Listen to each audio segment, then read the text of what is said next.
참 길죠. 네, 설교를 이렇게 되게 길게 한 것 같아요. 오늘 우산들은 다 챙겨서 집에서 나오셨나요? 네. 챙겨서 나오신 분이 있고 저는 안 챙겨 나왔습니다. 일기예보를 제가 분명히 들었어요. 오늘 비가 온다. 그리고 비가 온 다음에 비교적 날씨가 선선해질 거다. 이런 예보를 제가 들었습니다. 하지만 어제 밤에 비가 온 거 알고 계시죠? 어제 저녁에 약간 비가 내렸거든요. 예보에 없는 비가 내리는 거 딱 보고 이 비가 그 비인가 보다. 일기예보는 역시나 믿을 게 못 된다. 이런 생각을 가지고 우산을 안 가지고 나왔습니다. 집 앞에서는 괜찮았는데 이제 의정부 회동역에 내려서 땅을 딱 보니까 젖어 있고 사람들이 우산을 쓰고 돌아다니고 있는 거예요. 부슬비가 내리더라고요. 여러분들은 일기예보를 얼만큼 신뢰하십니까? 네, 우리나라 기상청 믿을만 합니까? 비가 내리게 하는 방법이 있죠. 저 같은 경우에는 세차를 하면 그 다음날 비가 심지어 처음에 내부 세차까지 하려고 아침에 출근하는 길에 차를 맡기고 저녁에 퇴근길에 찾으러 오겠다고 이야기를 하고 제가 이제 출근을 했는데요. 세차가 끝났다고는 연락을 받았는데 제가 찾으러 가기 전에 비가 내린 적도 있어요. 저는 세차가 된 모습을 보지 못하고 비를 맞은 그 상태에 차를 본 적도 있습니다. 여러분 아니면 비 맞으면 안 되는 옷을 입고 나가거나 처음 산 신발을 신고 나가거나 이러면 꼭 뭔가 기후가 좋지 않거나 이런 일들이 일어나죠.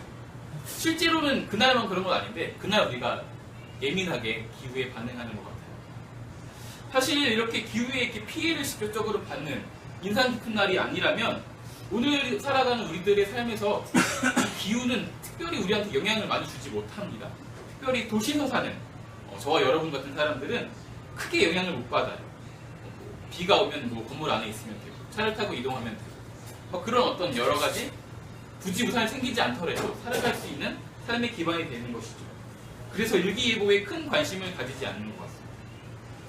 물론 우리 교회 같은 경우에는 직접적으로 느끼죠. 손님이 안 오기 때문에. 그래서 비가 오면 손님이 준다라는 것을 체감하면서 그런 것들을 느끼지만 오늘날은 이 기후가 어떤지보다는 이 기후가 도대체 나한테 어떤 의미를 주는지 손님을 많이 오게 할 수 있는 날씨인지 아닌지 아니면 내 여러 가지 손익을 줄 수 있는 날씨인지 그 날씨가 주는 영향에 더 관심을 갖게 되는 것 같아요. 오늘 말씀은 저 여러분에게 어떤 의미가 될까요? 오늘 말씀은 참 긴 설교인데요. 지난주에 노태부 전사님이 말씀하셨어요. 30부분이라 설교에 참 힘들다. 저는 본론이었는데 본론도 역시나 힘들더라고요. 깨달았습니다. 다른 사람의 설교를 가지고 설교하는 건 참 어렵다. 왜냐하면 말하고자 하는 게 너무 명확하고 제가 사독을 붙일 수가 없기 때문에 하물며 제가 바울이 했던 그 설교에 대해서 어떻게 해요? 그렇습니다. 오늘 말씀은 우리가 알고 있는 것처럼 지난주에 이어서 안디옥에서 시작된 바울의 첫 번째 전도 여행 중에 바시디아 안디옥에서 하고 있는 바울의 설교 내용입니다. 지난주에 서론을 들었고 오늘은 이제 그 본론을 들을 차례입니다. 안식일에 회당에서 전해진 말씀이고 그러다 보니까 이 디아스포라 유대인들 스스로 아브라함의 자손이라고 이야기하는 그 사람들에게 또 하나님을 두려워해서 안식일에 회당에 모인 하나님을 아는 사람들에게 대상으로 말씀을 전하고 있는 그런 설교입니다. 그들은 하나님을 알았고 또 모세의 율법을 알았습니다. 예언자들과 선지자의 말씀을 외웠다라고 표현되어 있는데요. 알고 있는 자들이었습니다. 그런 그들은 하나님과 또한 심판의 날 메시아를 기다리고 있던 그런 신앙인들이었습니다. 그들에게 바울은 오늘 구원의 말씀을 선포하고 있습니다. 바울이 선포한 구원의 말씀은 제가 요약해보자면 굉장히 간단합니다. 예수 그리스도의 죽음 그리고 부활 그리고 이 구원의 역사는 하나님께서 예언자들과 선지자들을 통해서 말씀하신 것을 성취하신 것이다. 그러므로 이 이야기를 들은 너희들은 예수를 통해서만 의롭게 되는 것을 인지하고 믿지 않는 자들은 하박국 선지자의 예언처럼 망하게 된다. 이렇게 우리한테 직접적으로 교훈하고 있는 내용이죠. 이것으로 오늘 말씀이 끝입니다. 사실 오늘 말씀을 꼼꼼히 살펴봤더니요. 갈등을 일으킬 수 있는 내용들이 담겨 있더라고요. 첫 번째로 이제 바울이 이야기합니다. 예루살렘에 사는 사람들과 지도자들이 안식일마다 읽는 그 선지자들의 말, 그 예언자들의 말을 깨닫지 못해서 죄 없는 예수를 죽였다. 그리고 그들의 죄가 하나님의 도구가 되었다. 이런 메시지는 그들에게 너무 당연하게 갈등을 그리고 반발을 일으킬 수 있는 그런 메시지입니다. 그 사람들은 지금 유대인의 명절을 지키기 위해 모였던 그 수많은 사람들을 한꺼번에 지칭하고 있는 이야기죠. 그리고 그들의 지도자면 여기 회당에 모인 사람들과 어떤 식으로든 관계가 되어 있고 그들의 가르침과 교훈을 되새겨서 성경을 바라보고 공부했던 사람일 수도 있습니다. 어떤 식으로 또 연결되어 있는 누군가를 내가 아는 지인을 욕하고 있는 것이죠. 심지어 나일 수도 있는. 그 모든 사람들이 매주 읽는 그 예언자의 말을 깨닫지 못한다. 이 이야기는 그 사람들의 말을 듣고 배우고 있는 너희들도 똑같이 모른다라는 이야기입니다. 너희들은 무지하다라고 꾸짖고 있는 거죠. 기분이 나쁘겠죠. 또 선동하거나 혹은 선동되어지거나 아니면은 용기가 없어서 자기의 의견을 내지 못하고 여론에 휩쓸려서 죄 없는 예수를 죽이고 바라바를 살린 이 민족의 수치스러운 이 사건을 언급하고 있습니다. 굳이 말하고 싶지 않은 이야기를 말하면서 자신들을 수치스럽게 만드는 거죠. 너희가 속한 민족이 그런 민족이다. 너희가 그런 사람들이고 너희가 믿고 신뢰하는 지도자들이 이런 사람들이다. 그래서 이런 발언을 타지에서 온 랍비가 말하고 있습니다. 사실 이 예수님 대신에 살렸던 이 바라바는 이 히브리어로 말씀을 풀어보면 바르랍바라는 말로 그 이름을 부를 수 있습니다. 바로 랍비의 아들이라는 건데요. 예수님이 아니라 랍비의 아들을 살렸다라는 것은 당시의 기득권을 살리고 나에게 해를 끼칠 수 있는 사람들에게 편을 들어줬다라는 되게 정치적으로도 되게 민망한 그런 사건을 이야기하고 있는 것이죠. 그렇게 용기 없는 사람 되었고 죄 지은 사람 되었고 무지한 사람이 되었습니다. 그 사람이 나에게 했던 이야기들을 들으면서 그 사람의 이야기가 나에게 복음으로 들려올까요? 신기하게 그들에게는 이 말씀이 복음으로 들려왔어요. 그래서 마지막에 보면은 말씀을 따르고 바울과 바나바를 따랐던 사람들이 있다고 이렇게 말씀에서 기록하고 있습니다. 그리고 그들의 죄가 하나님의 역사를 이루는 도구가 되었다라고 선언을 하고 있습니다. 목사님께서 말씀하신 것처럼 하나님께 사용받는 사람들은 두 종류의 사람이 있다고 말씀하셨던 거 기억하시죠? 다 기억하실 것 같아요. 그냥 본인의 어떤 의지가 아니고 한번 이례적인 어떤 사건으로서 하나님의 일을 이루기 위한 도구가 되는 사람들이 있고 하나님과 관계 가운데 지속적으로 순종하면서 더 알아가면서 그렇게 하나님의 도구가 되어지는 사람들이 있습니다. 전자는 한 번으로 끝나고 성경에서 보면 꼭 그런 사람들의 끝은 좋지 않았습니다. 그런 민족들은 항상 멸망했고 우리는 이것을 교훈 삼아서 매번 하나님께서 사용되어지는 하나님께서 쓰이기 참 좋은 그런 사람들이 되었으면 좋겠습니다. 그리고 또한 말씀을 보다 보니까 보이지 않는 갈등을 일으킬 수 있는 그런 요소가 있더라고요. 바로 복음이라는 것에 대한 상이한 이해입니다. 이 회당에 모이는 사람들은 여전히 메시아를 기다리는 사람들입니다. 그리고 그들이 기다리는 메시아는 다윗 왕과 같은 역사적으로 가장 훌륭했던 그 다윗 왕과 같은 그런 사람입니다. 이스라엘이란 나라를 회복시키고 그 무수한 대적들을 심판하고 그렇게 민족을 다시 한번 회복시킬 그 메시아를 기다리고 있습니다. 여전히 로마의 통치하에 있는 자신들의 모습을 보면서 또한 그 민족들을 보면서 아직 메시아가 오지 않았다라고 생각하는 것은 어찌 보면 더 당연한 결론인 것 같습니다. 그래서 예수가 메시아다, 즉 그리스도라는 고백이 그들 가운데 있을 수 없었던 것이죠. 그들은 시편 2편 그리고 시편 16편의 말씀, 바로 바울이 언급했던 이 메시아가 다시 살아났던, 예수님이 다시 살려주셨던 이 말씀을 통해서 메시아를 찬송하고 기다리고 있었습니다. 그 말씀을 암송할 때마다 메시아에 대해서 기억하시고 하나님께서 다시 살리실 그분을 생각했을 것입니다. 하지만 정작 그 메시아가 어떤 분인지보다는 그분이 우리 민족 가운데 행하실 그 일에 더 많이 마음이 쏟아져 있었습니다. 그래서 예수님이 어떤 분인지 보려고 하지 않았고요. 예수님이 우리한테 어떤 일을 행하셨나가 더 중요했던 것 같습니다. 그래서 안식일마다 예언자의 말, 그 선지자의 말을 낭독하고 또한 시편을 암송하는 사람들이었지만 나에게는 여전히 유대 공동체에 머무르기 위한 어떤 제의적인 요소로서 율법을 지킬 수도 있었고 또한 이 민족의 공동체에서 떨어지지 않기 위해서 여호와의 날에 내가 심판을 받는 대상자가 되지 않기 위해서 두렵고 떨리는 마음으로 모세의 율법을 지키고 있던 사람들일지도 모르겠습니다.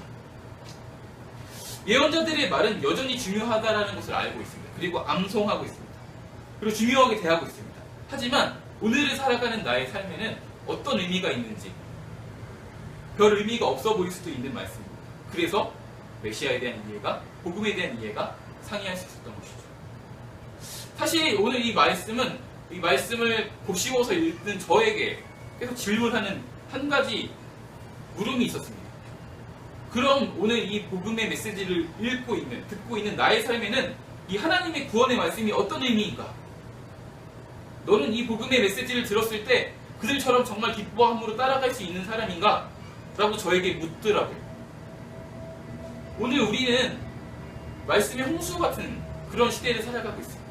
우리 교회만 해도 아침마다 말씀을 묵상한 PT 내용들이 전달되어지고요. 마음만 먹으면 정말 핸드폰 검색 몇 번으로도 설교를 들을 수 있는 시대에 살아가고 있습니다. 하지만 아침마다 전해지는 이 묵상의 메시지가 저에게도 하루에 3건씩 꼬박꼬박 날라오는데요. 때때로는 이것이 스팸처럼 느껴질 때가 있어요. 읽어지지 않고 그냥 시끄럽고 잠자야 되는데 띵동거리는 그런 알람처럼 들릴 때도 참 많이 있습니다. 이 아침마다 이 묵상의 메시지가 전달되고 마음만 먹으면 언제나 말씀을 들을 수 있지만 그렇게 들리는 하나님의 말씀이 오늘 나에게도 여전히 구원으로 다가오고 있습니까? 오늘 나에게 주어지는 말씀이 나의 삶을 이끌고 가고 있는지 부끄러운 고백이지만 오늘 저의 하루의 삶을 쭉 돌아봤더니 참 분주한 삶을 살았더라고요. 제가 멀티플레이가 안 되는 사람이거든요. 이 일을 하면 이거 하나만 해야 되는 사람이에요. 참 안타깝죠. 그래서 지금 하고 있는 것에만 집중해도 잘 못하는 건데 지금 이 일을 하면서 빨리빨리 스위칭을 하는 게 아니고 앞으로 해야 할 것들에 대한 일에 대해서 고민을 하고 있습니다. 이것도 잘 못하고 머릿속은 복잡하고 이것저것 다 안 되는 그런 상황입니다. 그런 사람인데요. 그러다 보니까 되게 분주한 마음이 항상 마음이 있고요. 혼란스럽고요. 해야 할 일들만 딱 눈에 들어옵니다. 그러다 보니까 하나님의 말씀을 오늘 아침에도 보았음에도 불구하고 제 삶을 이끌어가고 있던 건 내가 해야 될 임무들, 해야 될 일들, 역할들, 시간대에 맞춰서 이때 뭘 해야 돼 이것에 쫓겨서 살아가고 있는 저의 모습이 참 보였습니다. 하나님의 말씀이 나의 삶의 등불이 된다는 것이 여전히 저의 삶의 고백입니다. 그리고 이것이 나를 인도하는 말씀이고 말씀 안에서만 내가 안전할 수 있다라는 것이 저의 신앙의 고백이기도 합니다. 그리고 그렇게 인지하고 있고 다른 사람들에게 전하고도 합니다. 하지만 바쁘다, 분주하다라는 누가 들어도 타당한 핑계로 하나님의 말씀을 정말 살아내고 말씀의 이정표에 따라서 살아가는 그 삶은 소홀히 하기가 참 쉬운 것 같습니다. 그러다가 문득문득 잠시 숨 고르기를 할 때가 있습니다. 아니면 지쳐서 잠깐 퍼져 있을 때가 있습니다. 그럴 때 폭풍처럼 다가오는 이 신앙인으로서 내가 그렇게 살아가지 못했음이 느껴질 때 느껴지는 그 회의들이 저를 누를 때가 참 많이 있습니다. 여기 있는 여러분들은 아침부터 지금까지 참 분주한 삶을 살다가 피곤한 몸을 이끌고도 이곳에 오셨기 때문에 저랑은 사뭇 다를 것 같아요. 그렇죠? 하나님의 말씀에 갈급하고 여전히 하나님을 사랑하는 여러분이기 때문에 저와는 같지 않지만 때때로 여러분들도 저와 같은 상황에 놓일 수 있습니다. 하나님에 대해서 계시한 이 성경의 말씀, 또 하나님의 하신 일들에 대해서 증언하고 있는 이 말씀, 또 하나님을 만난 사람들이 삶의 그 진솔한 고백들과 그 변화된 이야기들, 그 삶의 증언들이 기록되어 있는 이 말씀이 그 자체로 내게 만족이 되고 그것이 나의 오늘도 구원입니다. 그 안에서 여전히 안전합니다. 라고 고백하는 것이 아니라 그런 하나님께서 오늘 나의 삶에 필요한 그런 놀라운 하나님께서 지금 내게 필요한 이 삶의 문제들을 해결해 주세요. 이렇게 고백하고 있는 저의 모습이 참 많이 보였습니다. 여러분의 고백은 어떠합니까? 여러분의 기도의 제목은 어떠합니까? 하나님이 하신 그 구원으로만 감사하고 그것만으로도 만족해서 너무 푹 젖어서 주님 한 분만으로 만족한다라는 이 찬양의 고백이 정말 여러분들의 기도의 고백입니다. 아니면 때때로 연약해서 저처럼 그런 하나님의 그 놀라운 일들을 바라보면서 그런 하나님이니까 오늘 나에게도 이렇게 일을 해주세요. 내 삶에 의미를 주는 말씀만, 내 삶에 직접적으로 도움을 주는 하나님의 은혜만 구하고 있는 모습이 가득하진 않나 이렇게 살펴보게 됩니다. 물론 하나님의 구원은 정말 실제적인 구원입니다. 과거에 있었던 그 단회적인 사건으로 끝나는 것이 아니라 오늘날도 여전히 삶 가운데 직접적으로 도움을 주시는 하나님의 구원인 것입니다. 말씀을 통해서 우리는 볼 수 있습니다. 모세를 지켰던 그 갈대 상자, 그리고 노아를 그리고 그 가족을 지켰던 그 방주, 그 홍수 속에서 그들을 지켰던 것은 나무 판대 하나가 아니고 하나님의 언약이었습니다. 너희를 지키겠다라는 하나님의 약속이었습니다. 하나님의 말씀이 그들을 지켰습니다. 또한 예수님의 제자들이 바닷가에서 폭풍 치는 그 두려움에 있을 때 바다를 잠잠케 하셨던 그 하나님 예수 그리스도의 실제적인 역사하심, 가난하고 병들고 소외된 자들을 찾아가서 그들의 삶의 문제를 해결해 주셨던 예수님의 모습, 예수님의 구원이 이토록 정말 현실적으로 내 삶에 직접적으로 느껴질 수 있도록 다가옵니다. 하지만 오늘 우리의 삶 가운데는 나의 삶에서 일어나는 이 현상에만 집중해서 하나님의 말씀이 나의 삶을 이끌어가는 것이 아니라 이 하나님의 말씀을 내 삶의 문제를 끌고 와서 이 말씀이면 이렇게 공식처럼 마치 그렇게 대입하고 있는 모습이 아닌가 생각합니다. 직접적으로 주어지는 어떤 손익과 관련된 그 타인의 이야기에 그래서 더 마음을 뺏길 때가 있습니다. 누군가의 성공했던 이야기가 더 나의 삶을 움직이는 원동력이 되기도 합니다. 하나님의 말씀보다는 누군가의 성공이 가슴을 울리고 또한 그것이 나에게 새로운 어떤 인사이트를 준다면 오늘 하나님의 말씀 앞에 좀 정직하게 반응해 봤으면 좋겠습니다. 하나님의 말씀이 오늘 여전히 나에게 어떤 의미인지 스스로에게 한번 물었으면 좋겠습니다. 예수 그리스도의 십자가의 복음은 나를 구원하신 복음입니다. 그 복음이 지금 나의 삶에는 어떤 의미가 됩니까? 예수 그리스도의 이 십자가의 복음은 오늘 나의 삶에 만족이 되어지는가? 그것은 나를 지킬 힘인가? 제게 들려왔던 이 질문이 여러분들에게도 동일하게 들려지기를 원합니다. 사실 그 과거에 일어났던 또한 하나님께서 이미 이루셨던 구원이 오늘 나의 삶에 실질적인 도움을 구하는 우리들의 모습과 상충되는 모습은 전혀 아닙니다. 왜냐하면 전에도 고백했던 것처럼 예수 그리스도의 이 복음은 나를 구원한 복음이고 오늘 나의 삶에도 이루어지는 실제적인 구원이며 오늘날도 이루어지는 그런 복음이기 때문입니다. 문제는 관계에 있습니다. 바울의 설교를 듣고 돌아온 사람들이 있었습니다. 바울과 바나바는 그들에게 마지막 절에서 이렇게 권면합니다. 항상 하나님의 은혜 가운데 있으라. 이렇게 한마디로 권면합니다. 이 은혜 가운데 있을 때 하나님과 나와의 관계가 시작되어집니다. 전도사님들이 여기 계시는데요. 제가 참 고마운 게 있습니다. 제가 어떤 사람인지 전 참 잘 알고 있어요. 때때로 되게 딱딱하게 대하고 사람을 굉장히 행정적으로 대하기를 이렇게 즐겨합니다. 제가 선을 잘 긋고 선을 참 잘 지키는 사람이거든요. 그래서 여러 가지 제게 단점들이 참 많이 있는데요. 이 전도사님들하고 같이 일할 때는 문제가 되지 않아요. 왜냐하면 저를 알고 있거든요. 제가 어떤 사람인지 알고 이렇게 반응한다고 했을 때 저의 진심을 좀 알아줄 수 있는 사람들이기 때문에 그래서 참 감사한 부분들이 있습니다. 이렇게 누군가와 관계가 맺어져 있다는 것은 이런 의미인 것 같아요. 하나님의 은혜 안에 있는 사람, 이 사람은 하나님과 사랑의 관계가 시작되어지는 사람입니다. 이 관계 안에서, 이 사랑의 관계 안에서 겪을 수 있는 모든 갈등들은 해소되어집니다. 아니 오히려 자랑할 수 있는 그런 기쁨으로 변하게 되어집니다. 있는 모습 그대로 바라보는 것이 참 중요한 것 같습니다. 때때로 있는 모습 그대로 바라보지 않으면 나의 부족함을 채우려는 관계가 됩니다. 그것은 사랑의 관계가 아니라 어떻게 보면 이 사랑을 이용하려는 사람이 되어집니다. 그래서 하나님이 더 이상 하나님이 아니고 수단과 도구가 되어질 나의 모습이 있을 때도 있습니다. 최근에 여러분들 사랑하는 가족의 눈을 이렇게 쳐다본 적이 언제십니까? 금방 떠오르시나요? 저는 이렇게 선뜻 떠오르지 않더라고요. 네. 사랑하는 사람 아직 못 만나서 그럴지도 모르겠는데요. 네, 그렇습니다. 이렇게 보지 않으면 그 사람에게 하는 이야기는 나의 요구를 이야기하게 됩니다. 내가 필요한 것을 이야기하게 되고 잔소리를 하게 됩니다. 근데 그 사람을 보고 그 사람의 눈동자를 바라보고 삶을 바라보면 내가 그 사람에 대해서 궁금해지는 것을 물어보게 됩니다. 하나님과의 관계도 이와 마찬가지인 것 같습니다. 우리가 하나님을 바라볼 때 하나님에 대해서 물을 수 있습니다. 그렇지 않으면 하나님께 내 삶에 필요한 것들만 이야기하게 되는 것입니다. 그렇게 하나님을 바라보고 하나님에 대해서 궁금해하기 시작할 때 그때 관계가 시작되어집니다. 이것은 하나님의 먼저 우리 가운데 주어진 그 은혜 가운데 가능한 것입니다. 왜냐하면 우리가 하나님을 보지 못할 때도 하나님께서는 먼저 우리를 바라보고 계셨습니다.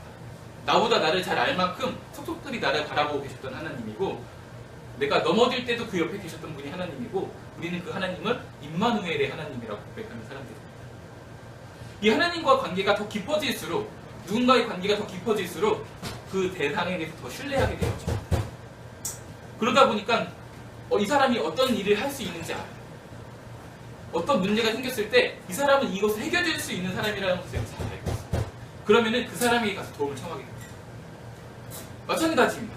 하나님께서 어떤 분이신지 더 알게 되면 알게 될수록 우리 삶 가운데 주어지는 그 많은 문제들을 다른 어떤 것에서 해결하려고 하는 것이 아니라 정말 해결할 수 있는 능력이 있는 분에게 가서 말을 하게 되어집니다. 이것이 바로 하나님과 관계 가운데 있는 사람, 그 은혜 안에 있는 사람의 모습입니다. 그렇게 사랑의 관계가 되어지면 오늘 태복 전도사님께서 보내셨던 그 말씀처럼 내가 그 안에 있는, 그리고 그가 내 안에 있는 관계가 시작되어집니다. 말씀 사경에 통해서 목사님께서 말씀하신 내용입니다. 하나님의 말씀이 우리 가운데 심겨졌고 또한 우리가 그 예수 그리스도 안에 있는 삶, 그래서 우리가 하나 되어지고 우리가 그럴 수 없을 때도 예수 그리스도로 인해서 십자가에서 죽어지고 다시 살아나게 되어지는 그 은혜를 동일하게 누리게 할 수 있고 또 하나님 안에서 말씀이 열매 맺을 수 있게 되어지는 그 은혜들이 하나님과 그 사랑 안에 있을 때 이루어지게 되는 것이죠. 눈에 보여지는 여러 가지 상황과 환경, 이것은 보이지 않는 것을 지배하려고 합니다. 내 생각을 바꿔지기도 하고 변하기도 합니다. 하지만 우리가 신앙인으로 살아간다면 보이지 않는 그것이 바로 보이는 이 세계를 바꿀 수도 있습니다. 우리가 하나님의 말씀이 정말 진리라고, 우리가 믿는 하나님이 정말 그리스도고 정말 나의 삶의 구원자고 구주고 그런 하나님으로 고백한다면, 그 하나님의 말씀이 여전히 우리 삶 가운데 구원이라면 우리가 살아낼 때 그 보이지 않는 하나님의 말씀이 우리 삶 가운데 성취되어지고 우리의 가정에 또한 우리의 학교에 우리가 살아가고 있는 그 속해 있는 모든 곳 가운데 하나님의 나라가 시작되어지는 것입니다. 그때 많은 사람들은 우리의 삶을 통해서 구원을 바라보게 됩니다. 그것은 더 이상 관념적인 것이 아니고요, 내 삶에 일어나는 것이기 때문에 증언하게 되는 것이죠. 하나님의 말씀을 통해서 우리 삶에 드러나는 그 하나님의 나라, 그것들을 더 소망하고 더 누리시는 저와 여러분 되었으면 좋겠습니다. 부활하신 예수님께서 제자들을 찾아가셨습니다. 그리고 그들을 만났던 제자들은, 예수님을 만났던 제자들은 예수님에서 증언하게 되었습니다. 그리고 그 이야기를 들은 바울과 바나바 또한 오늘 하나님의 그 약속, 그 언약을 증언하고 있습니다.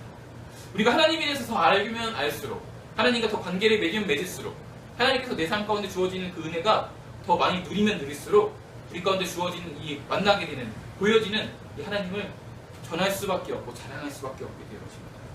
그때 우리는 바울처럼 또한 한 사람의 증인으로서 예수 그리스도의 복음을 여전히 오늘 우리의 삶 가운데서도 능력 있는 복음이며 여전히 그것이 우리 가운데 구원인 말씀이라고 고백할 수 있고 그 구원의 길로 사람들이 초청할 수 있게 되는 것입니다. 오늘 이 밤에 우리가 다시 한번 우리를 좀 돌아봤으면 좋겠습니다. 내가 그 안에 있는 사람입니다. 그가 내 안에 있다라는 것을 내가 여전히 고백하는 사람입니다.